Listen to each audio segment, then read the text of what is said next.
Os movimentos sociais estão cada vez mais presentes na sociedade brasileira.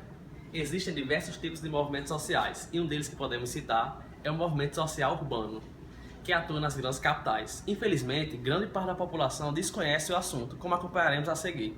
Estamos aqui atrás de pessoas para saber o que elas acham mais sobre o movimento social urbano. Senhora, o que você acha sobre o movimento social urbano? O que Da ocupação urbana. Eu não sei o que você tá falando. Senhora, Eu não senhora, sei. uma entrevista. Senhora! Desconheço totalmente sobre esse assunto. Assim, pelo que a palavra é ocupação urbana, eu acho que é ocupar os meios da cidade. Por exemplo, alguma coisa abandonada. Tipo prédios abandonados, casas abandonadas, como o teatro, né, que a gente tem. Abandonado e isso. Pode ser isso, eu acho que por cima, como a gente não tem conhecimento, mas Parece ser isso. o que dá pra deduzir é isso. Não tem nada não. Ocupação urbana. Tipo, juntando as palavras, eu acho que seja ocupar a cidade, alguma coisa relacionada a isso. Não conheço sobre o assunto. Os movimentos de ocupação urbana querem que as áreas que não são habitadas sejam ocupadas, habitadas por pessoas que não têm onde viver em grandes cidades.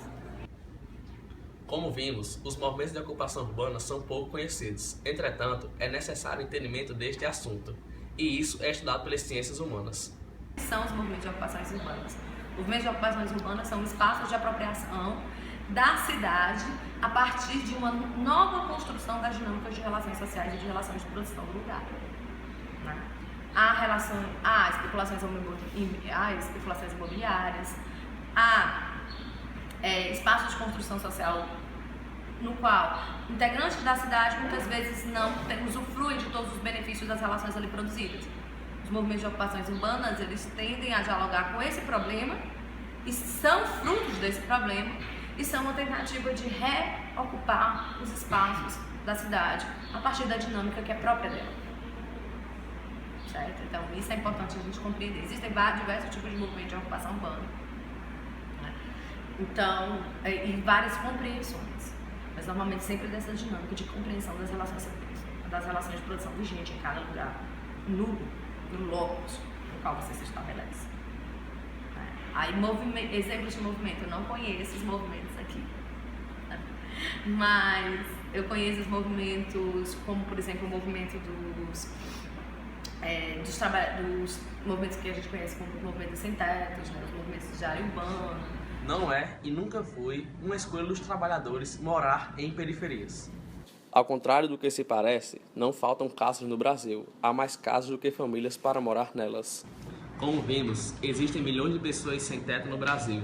Isso se dá devido às casas vazias, sem falar nos terrenos ociosos em que não há edificação, que pertencem a um pequeno grupo de grandes capitalistas. Mas o que é que isso trouxe? Eu vou olhar do ponto de vista da engenharia, né? Que isso trouxe para essas cidades o desafio de como absorver essa população e dar conta de todas as demandas, tanto do ponto de vista da habitação, aí a habitação reclama saneamento, água, né, água potável, arruamentos e a malha viária que dê conta dessas pessoas estarem se mobilizando. Aí, por consequência disso, vem a necessidade de transporte público e dos serviços públicos para atender essa demanda populacional, principalmente, vou usar especificamente exemplo de São Paulo, essa população que vem de fora. Grande desafio, e eu acho que é o desafio da engenharia de hoje e da engenharia do futuro.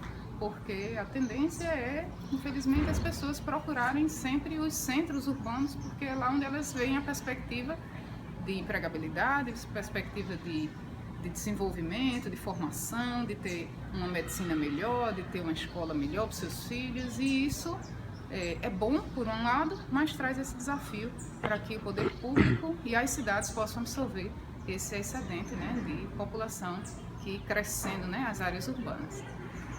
A falta de moradia e a precariedade dos serviços básicos afetam os trabalhadores, principalmente os mais pobres. Pensando nas pessoas que estão lá, elas passam a sobreviver em condições subhumanas, né? Não tem uma casa adequada, não tem um banheiro adequado, saneamento nem se fala, seria um sonho, né? Então, eles passam a juntar lixo de forma inadequada, aí passam a contribuir para desenvolver, por exemplo, alguns insetos, ratos, baratas, algumas coisas assim.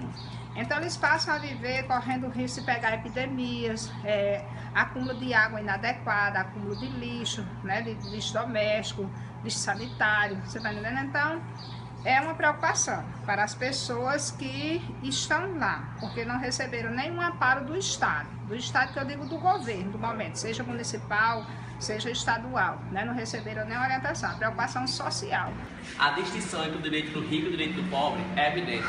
Isso fez com que os trabalhadores dos territórios periféricos trouxessem reivindicações comuns e fez surgir o movimento dos trabalhadores sem teto. As ocupações de áreas urbanas já reúnem cerca de 40 mil famílias participantes do MTST, nos estados do Rio de Janeiro, São Paulo, Minas Gerais, Distrito Federal, Amazonas, Roraima, Ceará, Pará, Pernambuco e Rio Grande do Sul.